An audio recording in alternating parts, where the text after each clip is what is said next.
Tenha um bom LinkedIn, pessoal. Às vezes você tem o conhecimento, mas você não traduziu aquilo, né? Então, se você tá numa rede social, coloca todo esse seu perfil, né? Coloca o teu conhecimento, de fato, ali, algumas palavras-chave, de fato, de coisas que vocês conhecem. Eu acho que isso é sensacional, né? Às vezes o pessoal fala, putz, mas tá se vendendo. Não, mas precisa se vender, né? Então, principalmente no mercado como está competitivo. Então, assim, você sendo um bom profissional, coloca no LinkedIn aquilo que de fato você dê essa visibilidade, que eu acho que é super importante.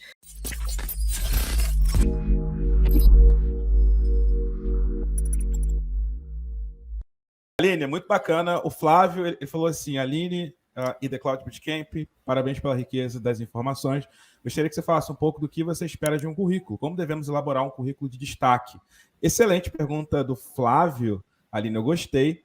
Né? E aí, o que faz dentro daquela pilha de currículos que você recebe ali, você parar o currículo, né, nos 3 primeiros segundos e rolar o mouse para baixo, né? Porque é assim que funciona, né? É isso mesmo. E o LinkedIn também, que o LinkedIn eu olho muito. Inclusive, eu chamo algumas pessoas ali, eu até diretamente, quando eu vejo que tem um currículo muito bom de alguma pessoa ali, eu mesmo já adiciono, já até furo o processo RH, briga comigo, porque eu acabo furando o processo, mas é porque às vezes a gente vê algumas questões nos currículos, que é essa questão da apresentação, pessoal.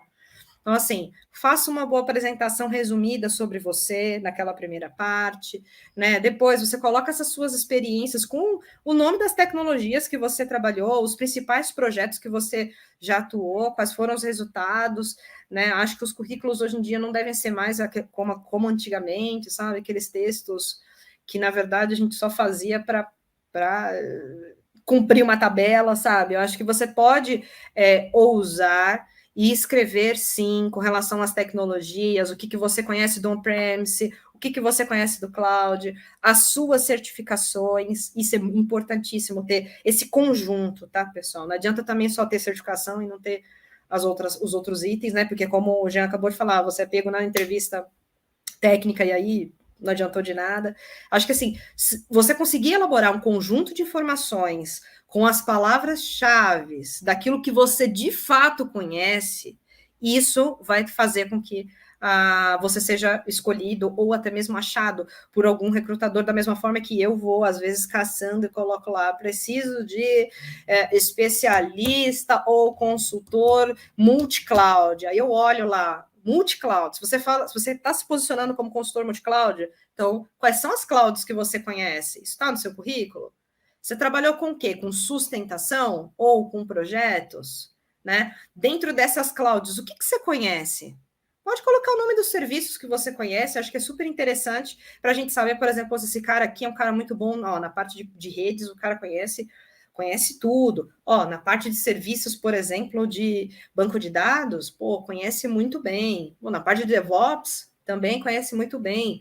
Né? Então, acho que, assim, detalhar, pessoal, hoje em dia é tudo muito rápido, né? A nossa vida é self-service, né? Então, em tudo, né, na nossa vida. É no iFood, é no Uber, então você escolhe. A mesma forma é no LinkedIn. Da mesma forma que quando vocês buscam uma empresa e ela tem que conter ali algumas informações que te chamem a atenção no site, no LinkedIn, também, para você ser visto hoje, você também precisa colocar algumas informações ali, né? Seja de conhecimento de fato técnico, quanto essas habilidades aí interpessoais. Então, a gente olha bastante isso. Primeira coisa, para fazer essa triagem, vou olhar o currículo, vou olhar o LinkedIn. Eu sempre olho os dois, tá, pessoal? Por quê? Porque às vezes eu vejo que currículo, às vezes a pessoa talvez que não deve acontecer isso, tá? Dica, não façam isso. Façam um currículo bem elaborado, coerente com o seu LinkedIn. Né? Mas às vezes a gente vê que, poxa, a pessoa não conseguiu entregar tudo o que ela sabe ali no currículo, mas no LinkedIn, poxa, tem um negócio assim completo, e você vê que a pessoa está envolvida em ações com a comunidade, está estudando, tem super bons posicionamentos. Então, assim, não são todas as empresas que fazem esse tipo de análise. Eu acabo falando isso com o time do RH e o time acaba fazendo isso. Mas eu acho que é importante, tá? Que vocês façam deixe completo, tá? Por mais que às vezes você está escrevendo um monte de coisa, mas às vezes é bom, às vezes 2 palavrinhas que você colocou ali fez um total diferencial para aquilo que você está falando, tá? Então, assim, colocar essa questão de segurança, o que eu manjo na parte de segurança, o que eu manjo em conectividade, em banco, né? Ou se eu não conheço nada, mas eu estou estudando, estou fazendo o The Cloud Bootcamp. Então, assim, é importante vocês mencionarem tudo isso e contar uma história dentro do seu currículo, né? Colocar realmente, de fato, ali as principais atividades que você executa ou já executou, ou alguns cases, mini cases, eu acho que também é importante. Às vezes, por exemplo, migração de um ambiente on-premises, tal, para cloud tal, utilizando dessa forma. É sempre bom, por mais que seja, às vezes, sucinto, mas eu acho que é importante, né? Porque a gente, afinal, você vai estar sendo avaliado primeiramente pelo que está escrito. Então, valoriza isso, coloca o que você é dentro do currículo, né, do LinkedIn. Do outro lado, né, para a gente encerrar esse assunto aí de currículo, talvez, né, o que te faz você ali, às vezes, desconsiderar um candidato, até mesmo ali, né, ainda na etapa de triagem, de currículo, ou até mesmo um candidato que passou para a entrevista? Você foi lá, ele conversou com você, e o que é aquela coisa que faz você desconsiderar imediatamente, né, aquele candidato dentro desse processo? Primeiro ponto, currículo raso, que é isso que eu acabei de falar. Currículo e LinkedIn sem informação. Para mim é o primeiro item ali de desclassificação. Eu ainda falo com o time e eles fazem essa análise, né, bate entre o LinkedIn e o currículo para ver e tentar dar uma chance, aí, principalmente porque hoje são poucos os profissionais, né, então a gente acaba até fazendo essa análise, mas assim, currículo raso, LinkedIn raso, infelizmente, não adianta dizer que é consultor multicloud e não tem nenhuma informação lá. Então, para mim, isso daí é o primeiro ponto para desconsiderar um candidato logo de cara. Segundo, foi para a entrevista, mesmo que seja online, pontualidade, pessoal.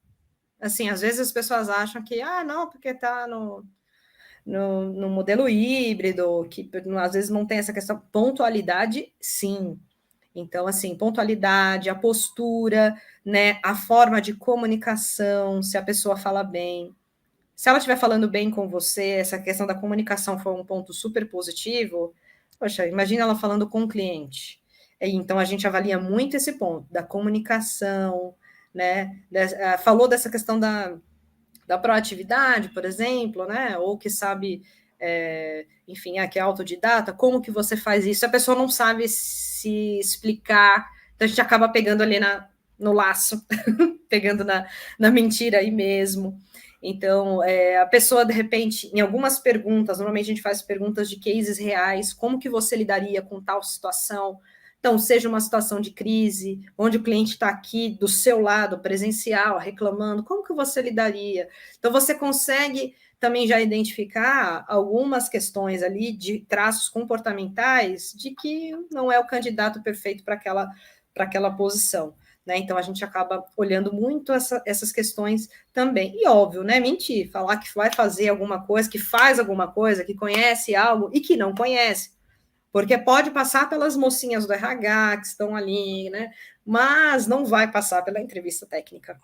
Então, esse é um ponto que não mentir. Acho que se você conseguir transparecer que você quer aprender e falar real, olha, não conheço, não tenho, mas eu estou mudando a minha carreira para isso, acho que você não vai ser desconsiderado. Agora, se você for pego na mentira, para mim, esse é um dos pontos que a gente já elimina. Essa questão de também não lidar com prazos, né? Às vezes a pessoa já dá indícios dentro da própria entrevista que não cumpre, né, com prazos. Então, esse é um ponto também que principalmente nós estando em consultoria, então você não tem segunda chance, você tem que entregar no prazo, você tem que entregar com qualidade, né? Então, são pontos que a gente faz as perguntas certas para poder coletar essas informações e já saber se o candidato é um candidato ideal ou se deve ser desconsiderado.